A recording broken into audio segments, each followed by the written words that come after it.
आज हम नगरों के प्रकार पे चर्चा करेंगे। नगरीकरण किसे कहते हैं, नगरीकरण के सिद्धांत और नगरीय समाजशास्त्र हो चुका है। तो नगरीय समाजशास्त्र की इस तीसरी क्लास में हम आज नगरों के प्रकार, नगरों के कितने प्रकार होते हैं, 1 2 3 4 5 कितने होंगे नगरों के प्रकार हैं, वो यूं कह सकते हैं कि असीमित है।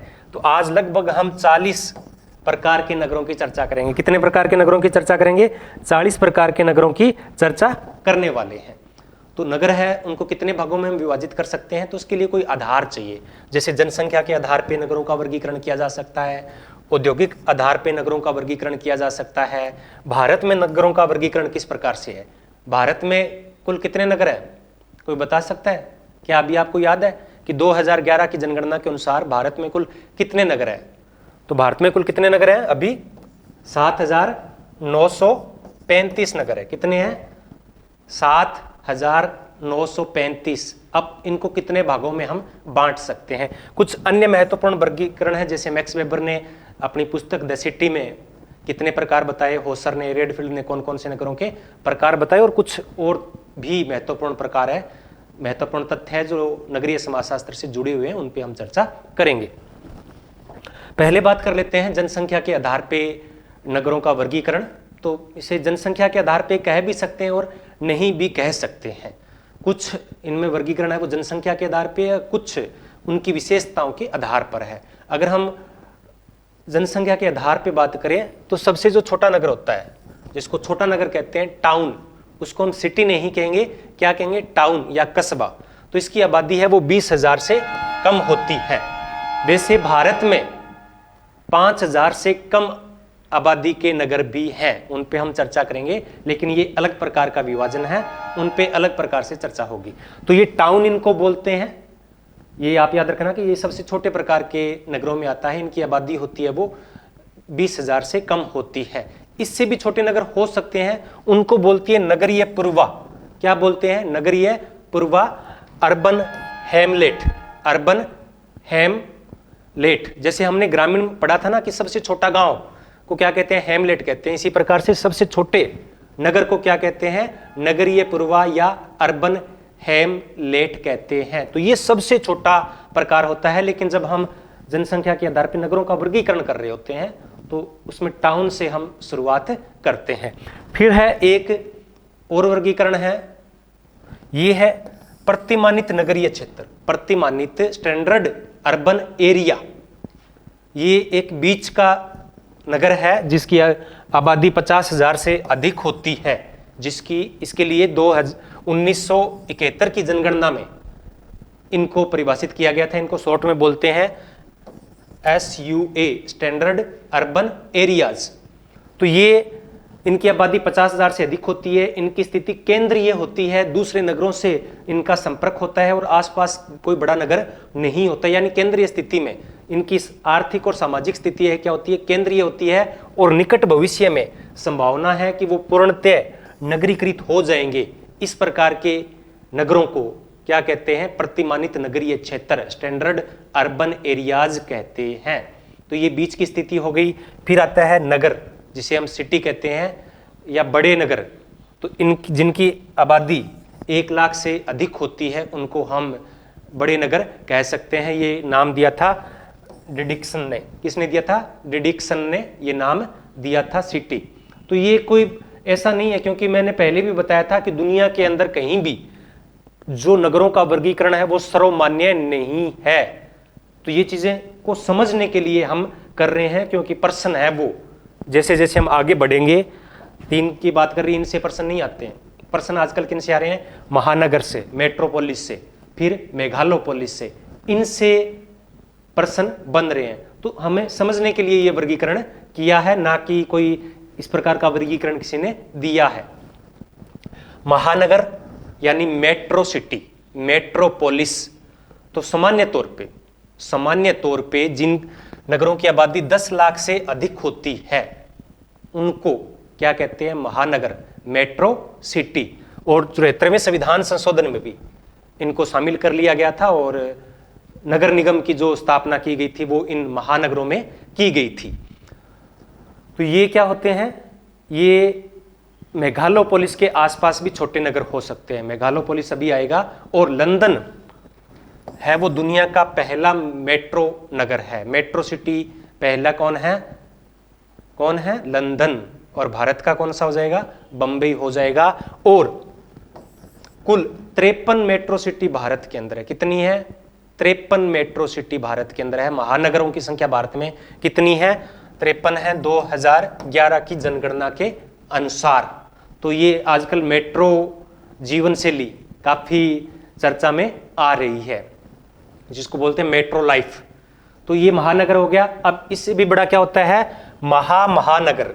महानगर या अति महानगर, इसको बोलते हैं मेगालोपोलिस। क्या बोलते हैं? मेगालोपोलिस। नगरों का नगर। क्या कहते हैं? नगरों का नगर कहते हैं। ये अवधारणा सर्वप्रथम 1957 में जीन गोटमैन ने दी थी। इस शब्दावली का, मेगालोपोलिस शब्दावली का प्रयोग सर्वप्रथम किसने किया? जीन गोटमैन ने किया 1957 के अंदर। ये वही शहर है जो हमने पहले क्लास में पढ़े थे, जिसको ममफोर्ड ने क्या कहा था? मुर्दों का शहर। क्या कहा था? मुर्दों का शहर कहा था। तो इसको हम नगरीय श्रृंखला कह सकते हैं, या वृहत नगर इनको कह सकते हैं, बड़े नगर कह सकते हैं, नगरों का पुंज यानी नगर पुंज भी इसको कह सकते हैं। तो वैसे तो इसकी आबादी कोई निश्चित नहीं है, लेकिन आमतौर पे माना जाता है कि जिन शहरों की आबादी 50 लाख से अधिक होती है उनको मेगालोपोलिस कहते हैं। एनसीईआरटी कक्षा 11 में भी 50 लाख आबादी वालों को मेगालोपोलिस यानी अति महानगर की श्रेणी में रखा गया है। कई जगह आपको मिलेगा कि जिन नगरों की आबादी 1 अरब से अधिक है उनको मेगालोपोलिस कहते हैं। तो एनसीईआरटी में 50 लाख का आंकड़ा दिया हुआ है। तो ये हो गए पहले सिटी, फिर नगर, फिर महानगर और महानगर। अब इसी के साथ एक और शब्दावली जुड़ी है, वो है सन नगर या नगरमाल। सन नगर एवं नगरमाल कुछ जो समाजशास्त्री है वो दोनों में डिफरेंट नहीं करते हैं, यानी मेगालोपोलिस और कन्नूर बेसन में फर्क नहीं करते हैं, लेकिन कई जगह ये अंतर, कुछ समाजशास्त्री इसमें अंतर करते हैं। तो इसका अर्थ होता है कि लगातार फैलता हुआ, इसका होता है, अगर हम इसका शाब्दिक विश्लेषण करेंगे तो क्या होगा? Continue urbanisation. कंटिन्यू अर्बनाइजेशन यानी लगातार फैलता हुआ शहर। तो यानी एक शहर समाप्त होता है, उसके बाद दूसरा शहर है वो प्रारंभ हो जाता है। ये अवधारणा किसने दी? पैट्रिक गिड्स ने दी। ये अवधारणा किसने दी? पैट्रिक गिड्स ने दी। अंतर जो करते हैं, तो ये मेगालोपोलिस शब्दावली का सर्वप्रथम प्रयोग किसने किया? जीन गोटमैन ने किया। और सन नगर या नगरमाल की अवधारणा का सर्वप्रथम प्रयोग किसने किया? पैट्रिक गिड्स ने किया था अपनी पुस्तक cities in evolution. Cities in evolution 1915 के अंदर। और डिडिक्सन ने क्या कहा? Urban tract. क्या कहा? Urban tract. और इसमें क्या होता है, दोनों में देखो अंतर समझ लेना, कई बार इनको समान अर्थों में है वो प्रयोग किया जाता है। ये क्या होता है, एक इसके कई केंद्र हो सकते हैं, इसको हम कई भागों में विभाजित करते हैं। एक केंद्रीय महानगरमाल, द्विकेंद्रीय और बहुकेंद्रीय। तो जो जैसे एक बड़ा नगर है, मान लेते हैं कि एक बड़ा नगर है, उसके आसपास और बहुत सारे नगर हैं। क्या है? और बहुत सारे नगर हैं। तो इसको संयुक्त रूप से तो क्या कहेंगे? उसको संयुक्त रूप से कहेंगे मेगालोपोलिस यानी नगरों का नगर। जैसे दिल्ली है तो दिल्ली के अंदर गुड़गांव, फरीदाबाद, नोएडा ये सब आ गए हैं, तो इसको हम क्या कह सकते हैं? मेगालोपोलिस कह सकते हैं। और जो नगरमाल है वो किसको कहेंगे? तो ये दिल्ली है, तो दिल्ली में भी छोटे छोटे और भी नगर हैं, तो दिल्ली में भी कई नगर हो जाएंगे, तो उनको हम नगरमाल कहेंगे। तो इस प्रकार से नगरमाल एक छोटा है किसके मुकाबले? महानगर के मुकाबले। तो दोनों में ये अंतर है और कई बार दोनों को समान अर्थों में भी प्रयोग किया जाता है। तो ये बड़ी इकाई है, ये इसके अंतर्गत एक छोटी इकाई है। तो ये वर्गीकरण हो गया। अब आगे है कुछ और प्रकार है नगरों के, एक है उपग्रहीय नगर, सैटेलाइट सिटी। सैटेलाइट सिटी यानी बड़े नगर के पास में कोई छोटा नगर होना।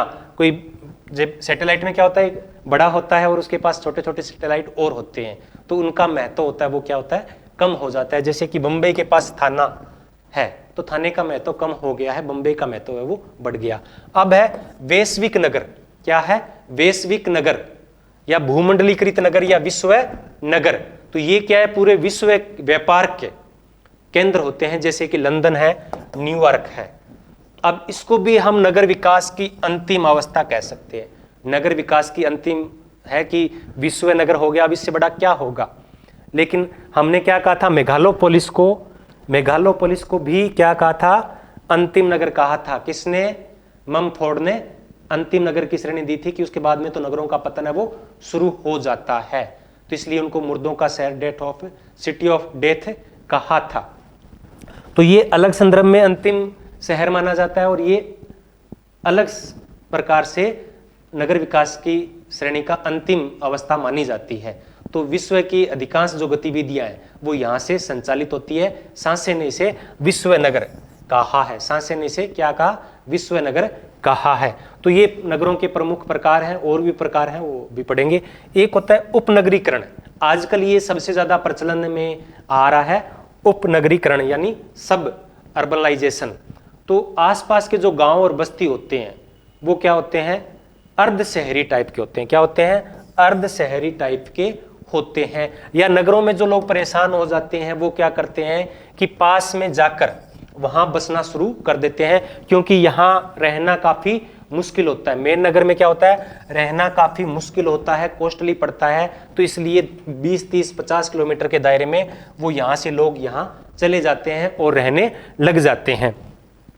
तो इनके लिए उपनगरों का उपयोग है वो किया जाता है। यानी एक बड़े शहर के बाहर जो छोटे छोटे मुख्य शहर बन जाते हैं उनको उपनगर कहते हैं, और उन उपनगरों से लोग काम काज के लिए मुख्य शहर में आते हैं और शाम को अपना वापस चले जाते हैं। तो ऐसा भीड़ भाड़ से, महंगाई से बचने के लिए किया जाता है। इनके लिए नगर उपांत शब्द का प्रयोग भी किया जाता है। क्या किया जाता है, नगर उपांत, अर्बन फ्रेंज भी कहा जाता है इनको। और आजकल एक नई प्रकार की जीवन शैली विकसित हो रही है, उसे कहते हैं उपनगरवाद। क्या कहते हैं, उपनगरवाद। यानी जो ये कार्य करने की शैली है ना, जीवन शैली की, मुख्य शहरों में जाते हैं, बाहर आकर बसते हैं, तो इसको बोलते हैं उपनगरवाद। क्या बोलते हैं, उपनगरवाद, याद रखना। आगे है भारत में नगरों के प्रकार। तो भारत में जनगणना के अनुसार कुल 6 प्रकार के नगर बताए गए हैं। कितने प्रकार के, 6 प्रकार के। प्रथम श्रेणी के नगर, फिर द्वितीय श्रेणी, तृतीय श्रेणी, चतुर्थ श्रेणी, 5 श्रेणी, तो कुल 6 श्रेणियां नगरों की बताई गई है। सबसे छोटे नगर हैं, प्रथम श्रेणी है वो क्या है, 5000 से कम आबादी वाले नगरों को इसमें शामिल किया गया है। फिर 5 से 10,000 नगर हैं वो आते हैं। फिर 10,000 से 20,000 वाले नगर आते हैं। फिर 20 से 50,000 वाले नगर आते हैं। फिर 50 से 1 लाख और फिर 1 लाख से अधिक नगर आबादी वाले नगर आते हैं। तो कुल ये 6 विभाजन है वो जनसंख्या के आधार पे किया गया है और जनगणना में इनको शामिल किया जाता है। तो 2001 की जनगणना के अनुसार 5,000 से कम वैसे नगर की श्रेणी में आते नहीं है। हमने जब नगर की बात की थी, नगर किसे कहते हैं, तो नगर के लिए 3 आवश्यक शर्तें हैं। कौन कौन सी, 1 5,000 से अधिक आबादी, नंबर 2 क्या है कि 400 व्यक्ति प्रति वर्ग किलोमीटर से अधिक जनसंख्या घनत्व होना चाहिए, और अधिकांश आबादी यानी 75% आबादी गैर कृषि कार्यों में संलग्न होती है। तो उस हिसाब से तो ये नगर नहीं आते हैं। लेकिन मैंने एक साथ में ये भी कहा था कि राज्य क्या है, वो किसी क्षेत्र को नगर या छावनी क्षेत्र घोषित कर सकता है। तो 2001 की जनगणना के अनुसार 334 ऐसे शहर थे जिनकी आबादी 5,000 से कम थी। फिर 5 से 10,000 वाले कितने थे, 1,041। फिर 10 से 20,000 वाले सबसे अधिक है, सर्वाधिक है, कितने हैं, 1561। फिर 20 से 50 वाले हैं 1,388। 50,000 से 1 लाख, 50,000 से 1 लाख आबादी वाले कितने हैं? 496। और 1 लाख से अधिक आबादी वाले नगर कितने थे? 441 नगर थे। कितने थे? 441 नगर थे। लेकिन भारत की जो नगरों में आबादी रहती है, कितने रहती है? 31.16% आबादी रहती है। उनकी 2/3 आबादी इन्हीं नगरों में रहती है, 241 नगरों में रहती है। यानी 1 लाख से अधिक आबादी वाले नगरों में भारत की 2/3 नगरीय आबादी निवास करती है। तो कुल 2001 के अंदर 5161 नगर थे और 2011 के अनुसार नगरों की संख्या बढ़कर हो गई 7935। कितनी? 7935। अब नगरों को 2 भागों में विभाजित करते हैं। कितने भागों में विभाजित करते हैं? 2 भागों में विभाजित करते हैं। एक सविधिक नगर, सांविधिक शहर या नगर, और एक है जनगणना नगर। दूसरे कौन से हैं? जनगणना नगर। तो जब जनगणना नगर कौन से होते हैं? जिनकी जो 3 कैटेगरी होती है ना, 5000 से अधिक आबादी, 75% से अधिक आबादी है गैर कृषि कार्यों में, और घनत्व है वो 400 व्यक्ति प्रति वर्ग किलोमीटर से अधिक होना चाहिए। तो वो किस में आते हैं? उनको बोलते हैं जनगणना नगर बोलते हैं। और सांविधिक नगर किसे कहते हैं? जो नगर पालिका होती है, नगर निगम होती है या छावनी होते हैं, उनको क्या बोलते हैं? सांविधिक शहर कहते हैं। तो 2011 की जनगणना के अनुसार सांविधिक नगरों की संख्या है 4041 और इनकी है 3894। कितनी है? 3894 है। अगर हम नगरों की आबादी की बात करें तो भारत का सबसे बड़ा नगर कौन सा है? बंबई है, 184 लाख इसकी आबादी है। दिल्ली की 163 है 2011 की जनगणना के अनुसार। कोलकाता 141 लाख। यानी ऐसे 3 शहर हैं जिनकी आबादी 1 अरब से ज्यादा है। 100 करोड़ी नगर इनको कहते हैं। चेन्नई की 86 लाख है और इनके बाद में हैदराबाद और अहमदाबाद का नंबर आता है। फिर पुणे का आता है, 11वें नंबर पर जयपुर है। तो ये भारत में नगरों का वर्गीकरण है। अब कुछ और वर्गीकरण है, जैसे कि औद्योगिकरण के आधार पर नगरों का वर्गीकरण। तो इसको लेकर हम 3 भागों में इनका वर्गीकरण किया जा सकता है। एक औद्योगिकरण से पूर्व, एक औद्योगिकरण के समय और एक औद्योगिकरण के बाद में। तो पहले है पूर्व औद्योगिक नगर। तो सर्वप्रथम यह अवधारणा दी थी जोबर्ग ने। क्या दी थी? जोबर्ग। इसको लिखते हैं G.Sojberg लिखते हैं। तो ने दी थी अपनी पुस्तक industrial cities past and present के अंदर। और इन्होंने इसकी उत्पत्ति है वो लगभग 4000 साल पहले मानी थी। उदाहरण इन्होंने बताया है मक्का। यानी जो पूर्व औद्योगिक नगर थे तो वहां पे धार्मिक नगर हुआ करते थे, या फिर जो प्रमुख राजधानियां हुआ करती थी वो हुआ करती थी। और दूसरे हैं औद्योगिक नगर। तो आर्थिक गतिविधियां यानी उद्योगों के कारण जो नगर विकसित हुए हैं, जिनका संबंध उद्योगों से है, उनको औद्योगिक नगर कहते हैं। और आजकल चल रहे हैं उत्तर औद्योगिक नगर। तो उत्तर औद्योगिक नगर की अवधारणा है वो डेनियल बेल ने 1973 में the coming of post industrial society में दी थी।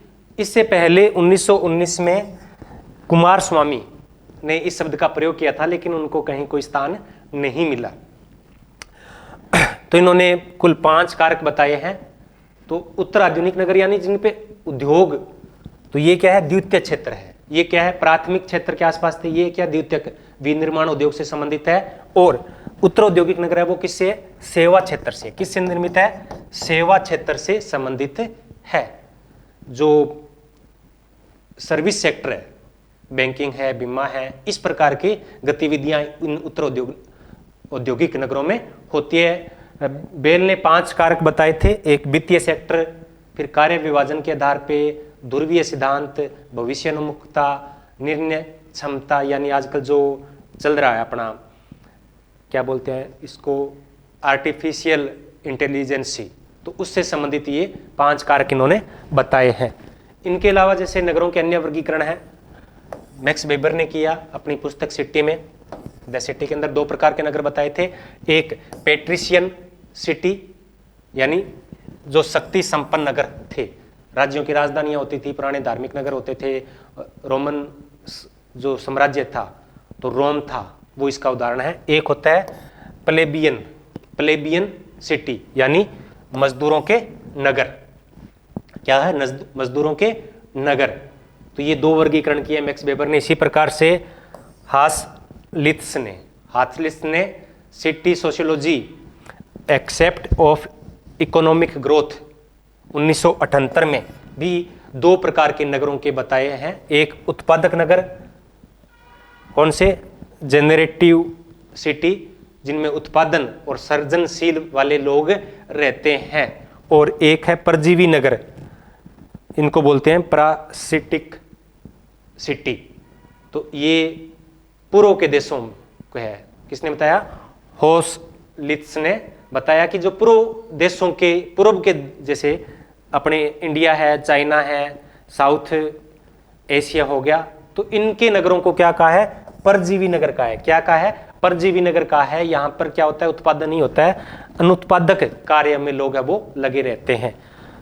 आगे है होसर का वर्गीकरण। होसर ने 3 प्रकार के नगर बताए हैं। एक पूर्व औद्योगिक नगर, दूसरा औद्योगिक नगर और महानगर। तो इन पे हम चर्चा कर चुके हैं। एक होता है उपवन नगर। क्या होता है? उपवन नगर, गार्डन सिटी।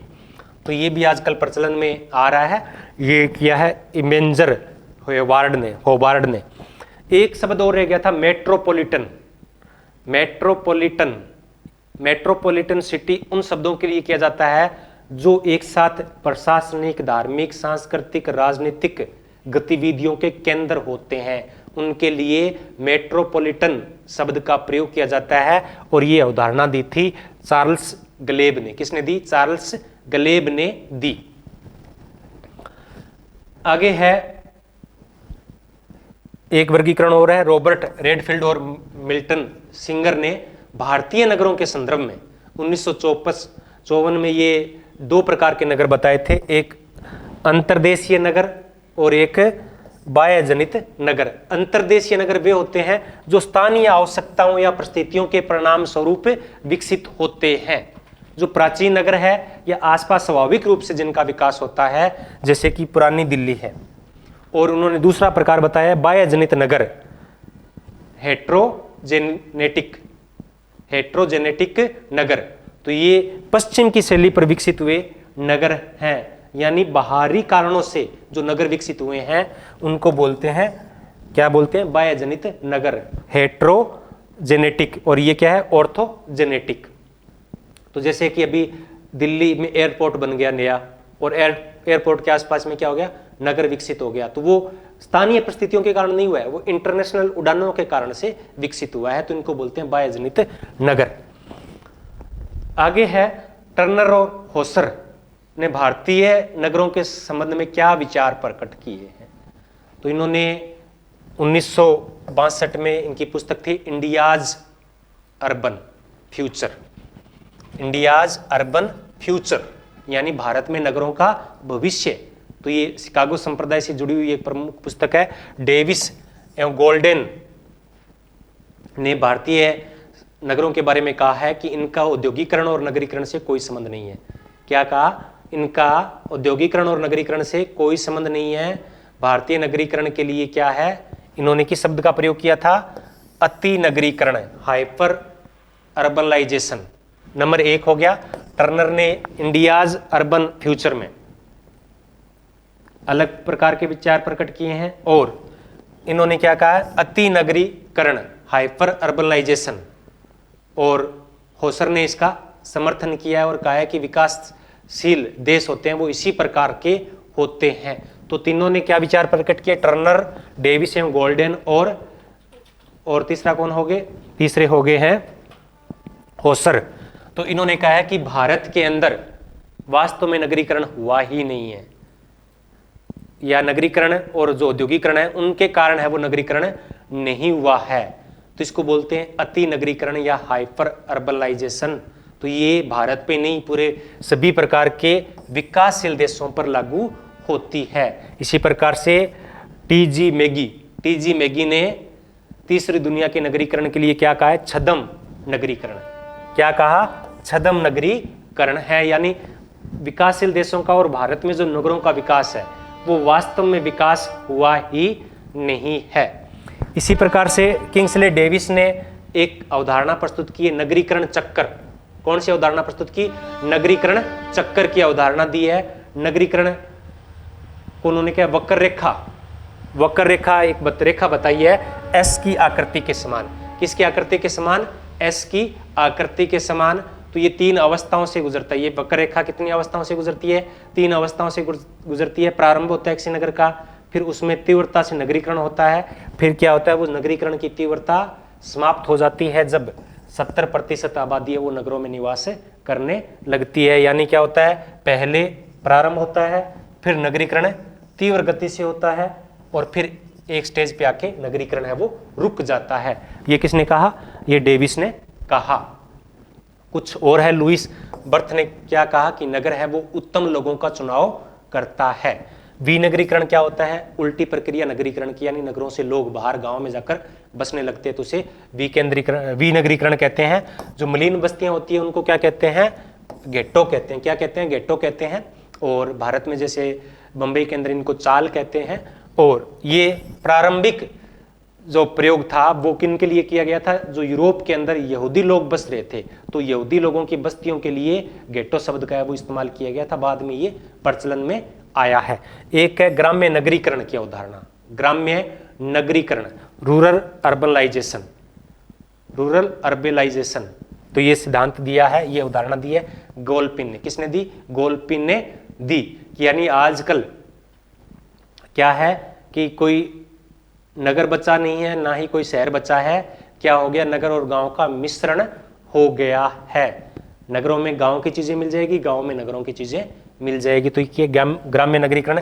एक है ग्राम्य नगरीकरण नेतृत्व, यानी कंटिन्यूम, रूरल अर्बन कंटिन्यूम।